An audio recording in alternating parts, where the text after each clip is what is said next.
नमस्कार, मैं अनिल शर्मा आपका एक बार फिर से स्वागत करता हूं आपके अपने YouTube चैनल कॉमर्स बाय फाटक सर में। आज की इस वीडियो में हम कैश बुक की डबल कॉलम जो कैश बुक है वो स्टार्ट करेंगे। अब इससे पहले जो वीडियो बनाई हमने उसमें सिंगल कॉलम कैश बुक हमने की थी। इस वीडियो में हम जो करने वाले हैं वो है डबल कॉलम कैश बुक। तो डबल कॉलम कैश बुक का फॉर्मेट आप सामने देख रहे हो, आपने याद कर लेना है। Date, particular, voucher number, ledger folio, cash. अब एक एक्स्ट्रा कॉलम डाला हमने बैंक का, ठीक है। फिर date, particular, voucher number, ledger folio, cash and bank credit side. आप सभी इन बातों को जानते हैं, बता भी लेंगे ऐसी मैं उम्मीद करता हूं, ठीक है। आपको जो वो नहीं पता वो ये है कि जो डबल कॉलम कैश बुक होती है वो कितने टाइप की होती है, ठीक है। तो आपने याद रखना है वो होती है 3 टाइप की, ठीक है।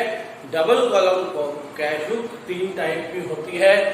कैश एंड डिस्काउंट कॉलम, वहां पर यहाँ कैश के साथ आपको डिस्काउंट कॉलम मिलेगा। क्या बैंक और डिस्काउंट कॉलम, वहां आपको बैंक के साथ डिस्काउंट कॉलम मिलेगा। और कैश एंड बैंक कॉलम आपके सामने है, ठीक है।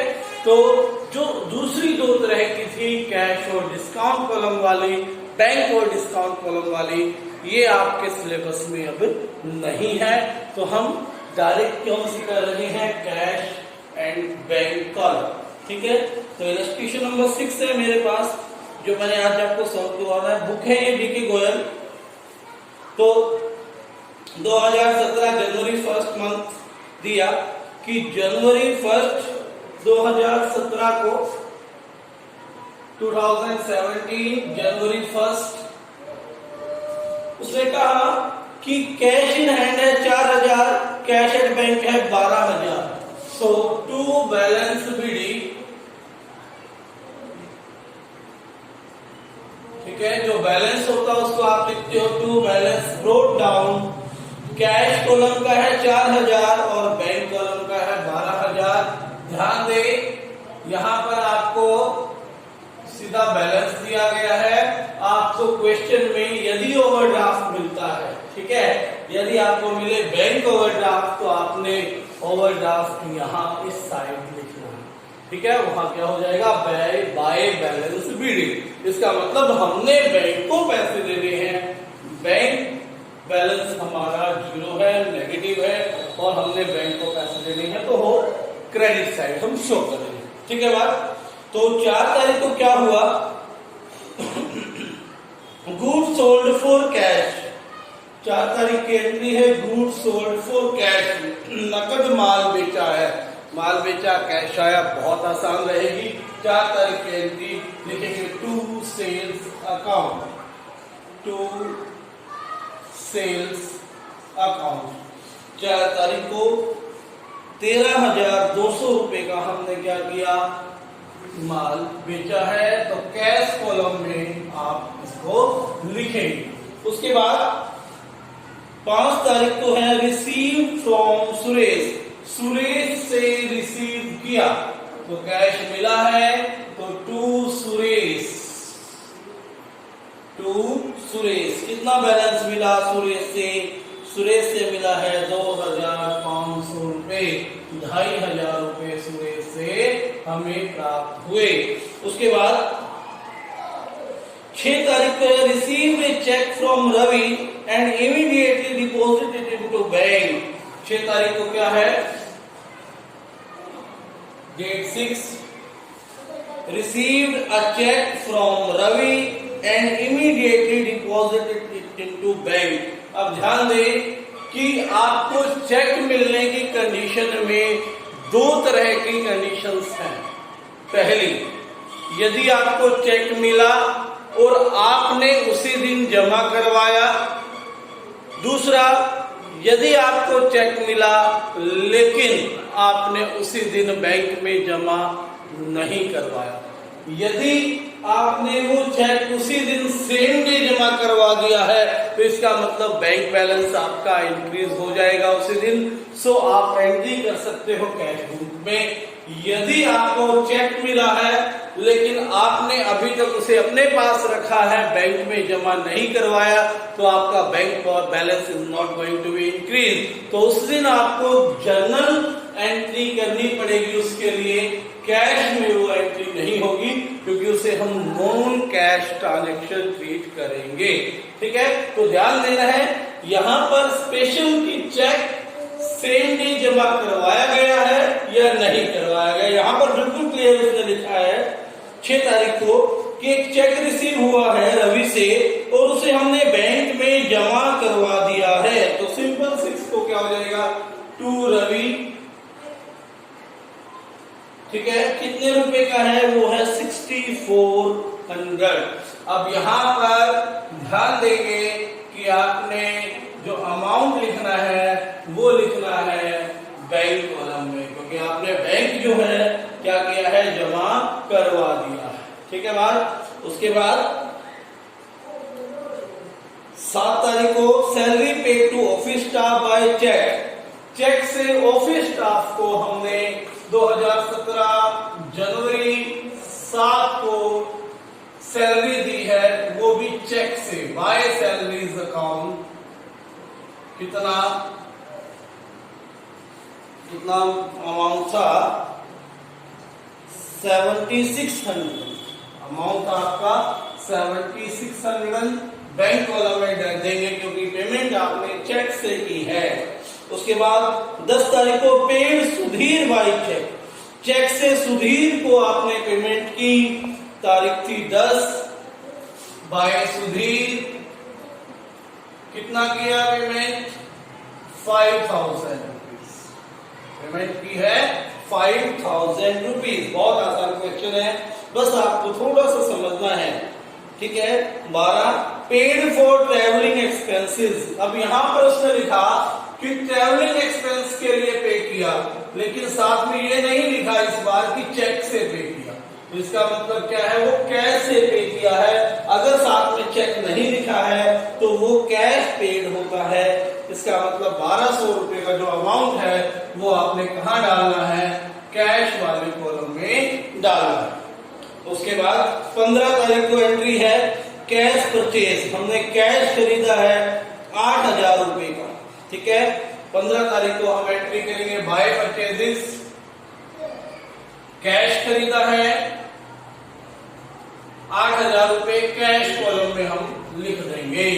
उसके बाद 16 तारीख को कैश डिपॉजिटेड इनटू बैंक जी। ये एंट्री आप ध्यान से समझेंगे, 10,000 रुपए कैश बैंक में जमा हुआ।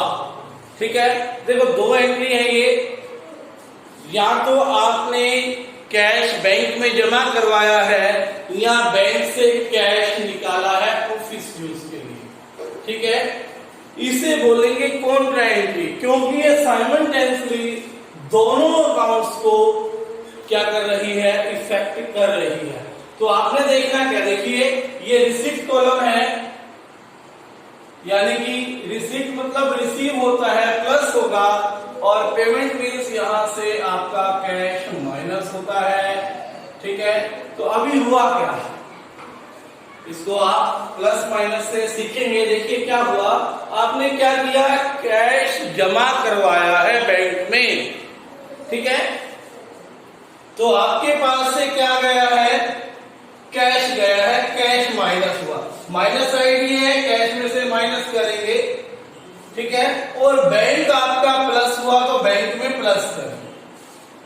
ठीक है, अमाउंट कितना, 10,000, प्लस वाली साइड ये है तो प्लस मैंने यहां पे लिख दिया ताकि आपको समझा सके, और माइनस 10,000 कैश में से क्या हुआ है, ध्यान से फिर से समझ लें कि 10,000 रुपए हमने कैश बैंक में जमा करवाया, कैश इंक्रीज है ना, सॉरी बैंक इंक्रीज, कैश क्या हुआ, डिक्रीज हुआ। आपका बैंक बढ़ गया है, कैश डिक्रीज हो गया। ठीक है बात, क्योंकि कैश आपने कहां जमा करवा दिया, बैंक में।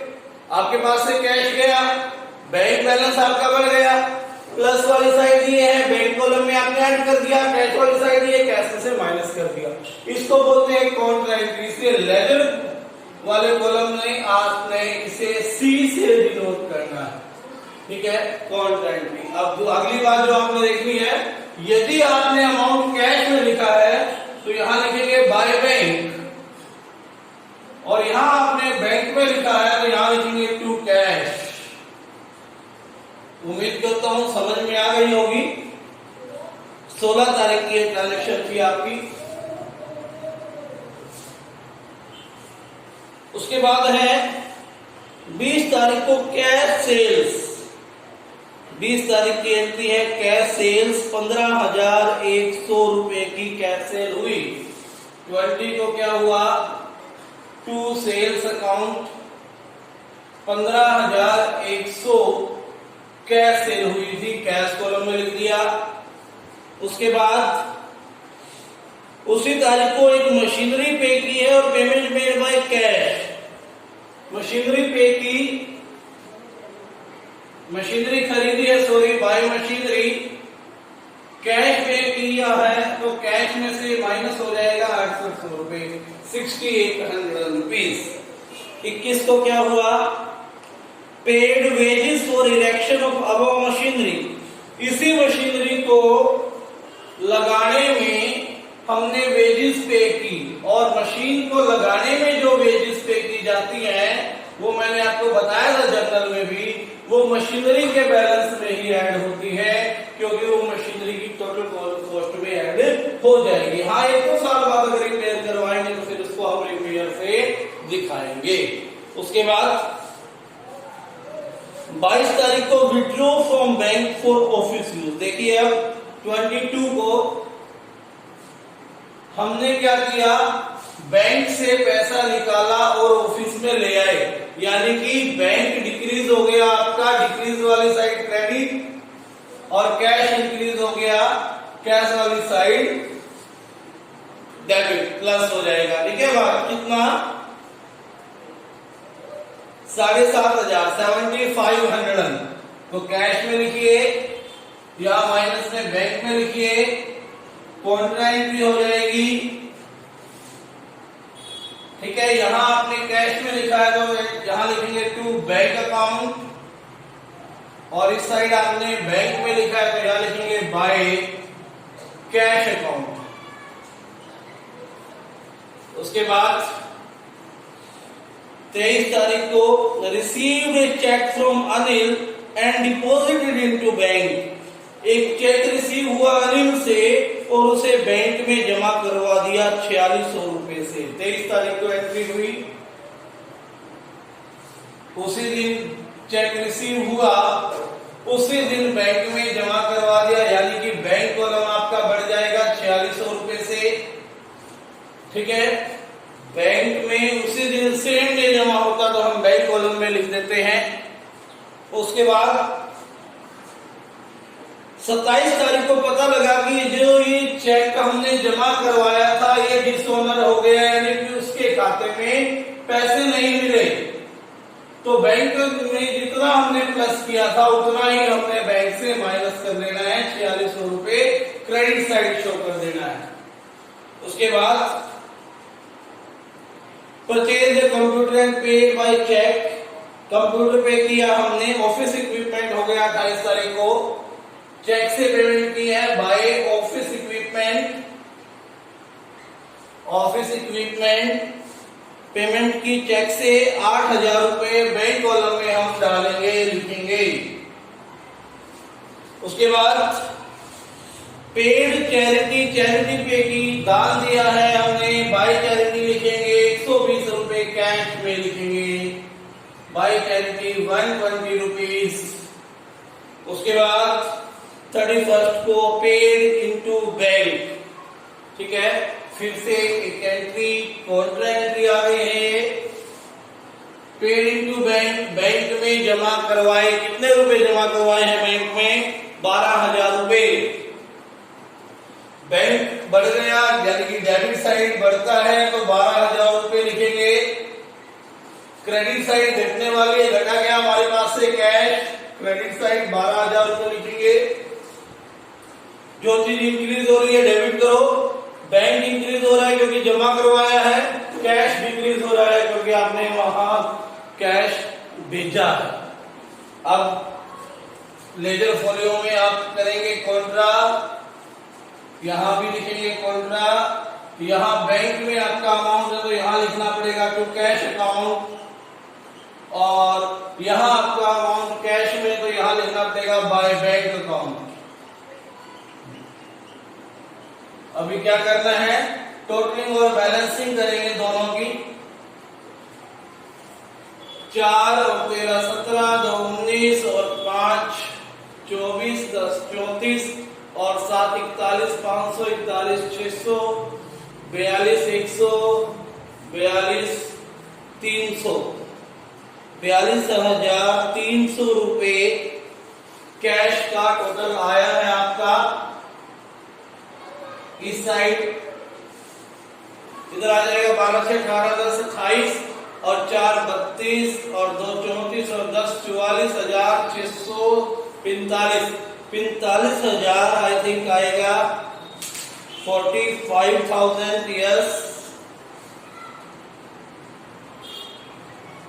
अब उधर प्लस करते हैं हम, क्या आएगा 1000 और 1 8 9,000 1000 8 9,000 9 10 19 19 और 6 25 25 और 2 27 और 10 37,100 37,500 37,500 38,300 38,300 200 38,520 38,520 रुपए आपका इस साइड का टोटल आता है। 38,520 माइनस करेंगे 42,300 में से, ठीक है, क्योंकि दोनों साइड हमने कितना करना है 42,300 करना है। 38,520 माइनस करके जो आएगा उसे लिखेंगे by balance CD. By balance CD कितना आएगा 3,780 रुपए 3,780 रुपए। इधर देखो 12 6 18 10 28 और 4 32 और 2 34 और 10 44,645,000 हो गया था इस साइड का टोटल। उधर देखते क्या है 7 और 5 12 और 7 19 और 4 23 और 8 31 600 32 100 32 700 32,700 माइनस करेंगे 45,000 में से तो 12,300 आ जाएगा। इधर भी 45,000 पूरा, ठीक है। आगे ट्रांसफर कर सकते हो फर्स्ट फेयर को to balance BD, to balance brought down 3780 और 12,300 रुपए। ये आपका क्वेश्चन था 6 जो कि डबल कॉलम कैश बुक से थे। एक आध क्वेश्चन और करवाऊंगा डबल कॉलम कैश बुक का, और आपने जो आज करना है वो है 6 7 8 और 9 तक क्वेश्चन आपने आज कंप्लीट करने हैं। वीडियो अगर अच्छी लगी तो लाइक करें, और इस चैनल को अगर आपने अभी तक सब्सक्राइब नहीं किया तो सब्सक्राइब कर लीजिए। इसे व्हाट्सएप पे आप शेयर भी कर सकते हो, ठीक है, अपने स्टेटस पे लगा सकते हो ताकि दूसरे भी इसका फायदा उठाए। धन्यवाद।